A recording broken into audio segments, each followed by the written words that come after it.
नाज़रीन, सिंध जी तारीख़ में कलोड़नि जी हुकूमत जे दौर जो नामवरदाना ऐं मुदबर हुक्मरान मियां नूर मोहम्मद कल्होड़ो जो तारीख़ी मक़बरो वक़्त जी सितम ज़रीफ़ी ऐं हुकूमत जी बेहिसी सबबि ज़बून हाली जो शिकार थी वियो आहे। मियां नूर मोहम्मद कल्होड़े सिंध ते 35 साल हुकूमत कई ऐं मियां नूर मोहम्मद कल्होड़ो जो मक़बरो 64 एकड़नि ते मुश्तमिल आहे। उन हवाले सां पेश आहे नवाब शाह मां साइमा बलोच जी हीअ रिपोर्ट। जी हिन वक़्तु मां मौजूदु आहियां मियां नूर मोहम्मद कल्होड़े जे मक़बरे ते, जेको कल्होड़ा दौर जो मुदबिर ऐं दाना हुक्मरान थी गुज़रियो आहे, जेको हिन वक़्तु बिल्कुलु ज़बून हालत में आहे। हितां जे रहवासियुनि खां पुछूं था त हुननि जो छा चवणु आहे। हीउ जेको मक़बरो आहे हिन जी ज़बून हाल आहिनि, हिन जो कोर्ट आहे उहो बि एंड आहे, एक्सपायर आहे। ऐं उन खां पोइ ॿिया जेके हुक्मरान वज़ीरनि जा मशीरनि जा उहे बि एक्सपायर आहिनि। हुकूमत खे मुतालबो था कयूं त हिननि हुक्मराननि जा मक़बरा ऐं पाणी जी सहूलियत आहे, निकाल जी सहूलियत आहे, जेके ज़ाइरीन हिते अचनि था उन्हनि खे ॾाढी तकलीफ़ आहे। नूर मोहम्मद कल्होड़ो साईं वक़्त जा बादशाह हुया, बगदाद जा हारून रशीद कल्होड़े जे ख़ानदान मां आहिनि। उहे अची हुकूमतूं कंदा कंदा अची सिंध में 35 साल हुकूमत कई अथनि। पोइ हिते अची तख़्तगाह ठारायूं, तख़्तगाह खां फरी हुकुम फरमायूं त तख़्त मुंहिंजे वञण खां पोइ मुदफ़न गाह 64 एकड़ ज़मीन में क़ब्रस्तान आहे। उते इन्हनि जो आहे, वज़ीर आहिनि, अमीर आहिनि, पीर आहिनि, सिपा सालार आहिनि, क़ौमूं आहिनि। हिननि सां सरदार अमीर सभु गॾु हुया। ये वक़्त जा बादशाह थी गुज़रिया आहिनि ऐं 35 साल सिंध ते हुकूमत कई अथनि। ॿियो हिन जो फर्ज़ंद आहे मियां ग़ुलाम शाह कल्होड़ो, उहो हैदराबाद सेंट्रल जेल जे पासे तां आहे। वरी उन जो फर्ज़ंद आहे मियां सरफराज़ चाड़ी सॾिबी आहे, उते उन जी दरगाह आहे।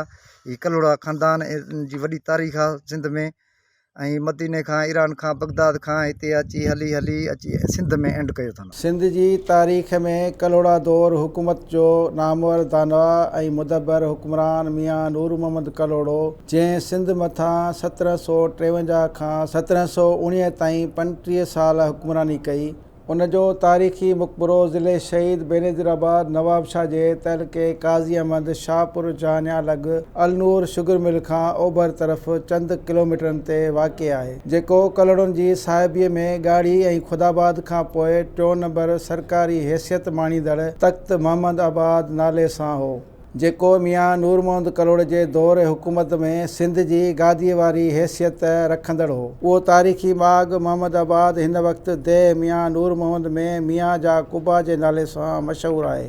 हिते मियां साहब जो शानदार मक़बरो, संदसि घरवारी माई गुलां जो तजर, जामे मस्जिद, कल्होड़ा दौर जे जंगी जनरलनि ऐं वफ़ादार साथियुनि जा तारीख़ी मक़बरा ऐं वॾो हिकु क़ब्रिस्तान मौजूदु आहे, जेको 64 एकड़नि ते मुश्तमिल आहे। हिन तारीख़ी क़ब्रिस्तान में कल्होड़नि हाकिमनि जा मुरीद, अक़ीदतमंद ऐं आसपास जे रहंदड़ क़बीलनि, ज़ातियुनि, बिरादरियुनि ऐं भर वारा रहवासी पंहिंजे अज़ीज़नि मिटनि माइटनि खे हिन क़ब्रिस्तान में दफ़न कंदा आहिनि।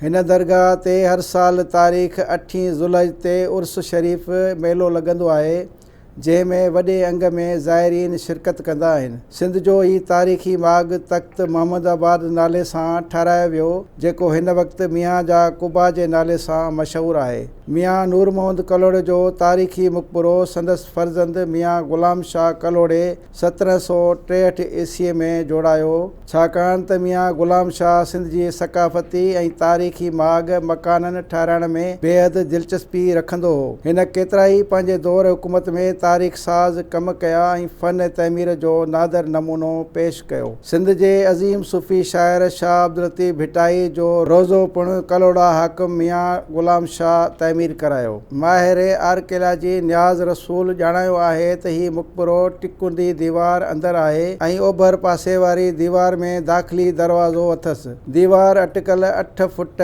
बुलंद आहे ऐं संदसि ॿिन्ही पासनि खां, जंहिंमें अंदरी ऐं ॿाहिरें पासनि ते नक्श निगार आहिनि। हीउ मक़बरो पिणु ऊचे प्लेटफार्म ते अॾियल आहे, जंहिंजी डेघ 80 फुट ऐं वेकर 70 फुट आहे। उहो टिकुंडी दीवार जे ओलह पासे आहे। मक़बरे जो तर पथर जो जुड़ियल आहे। दीवारूं सिरनि जूं ठाहियूं वयूं आहिनि। समूरो मक़बरो 48 फुट डिघो, 45 फुट वेकिरो ऐं 57 फुट ऊचो आहे। मक़बरे अंदरि मियां नूर मोहम्मद जी क़बर खां सवाइ हिकु शहज़ादे मियां अली मुराद जी तुर्बत पिणु मौजूदु आहे। आहे। ही तारीख़ी मक़बरो आर्कियोलॉजी खाते जी लापरवाही सबबि ज़बून हाली जो शिकार थींदो पियो वञे। उन मक़बरे जी तारीख़ी हैसियत बाबति इलाइक़े वासियुनि जो चवणु आहे त ही जेके रोज़ा आहिनि वज़ीर आहे मुशीर आहिनि के ख़िदमतगार आहिनि के फ़ौजी के कीअं ही माना डंगरा जा हू कलेरी आहे हू कोराई आहे ही ज़रदारी आहिनि ऐं अंदरि ख़ानदान आहे ॿियो अॻियां हुनजा पुटनि जा ॿ रोज़ा आहिनि ऐं इहो सॼो सिस्टम आहे पर असांजे रोज़नि जी मालिकी कान थी थिए। मियाँ साहब ते माना मालकी बालकी कानी 400 साल थी गया आहिनि माना न पाणी जी सहूलियत न को कंहिं घटी जी सहूलियत। जी तव्हां हितां वारनि जूं ॻाल्हियूं ॿुधियूं जेके हितां जा रहवासी आहिनि जेके ख़िदमत गुज़ार आहिनि हुननि जूं ॻाल्हियूं ॿुधियूं त जॾहिं हिते मींहुं वसंदो आहे त तमामु घणी गंदगी थींदी आहे। हुकूमत जे तरफ़ां का बि असांखे फैसिलिटी मुयसरु कान्हे का न को रोड रस्तनि जी न को पाणी जी का बि असांखे फैसिलिटी मुयसरु न आहे। ऐं हुकूमत खे घुरिजे त इहा मियां नूर मोहम्मद कलोड़े जी मक़बरे जी मुरमत कराइनि। कैमरामैन अली रिन सां गॾु साइमा बलोच, नवाब शाह, कल्याण न्यूज़।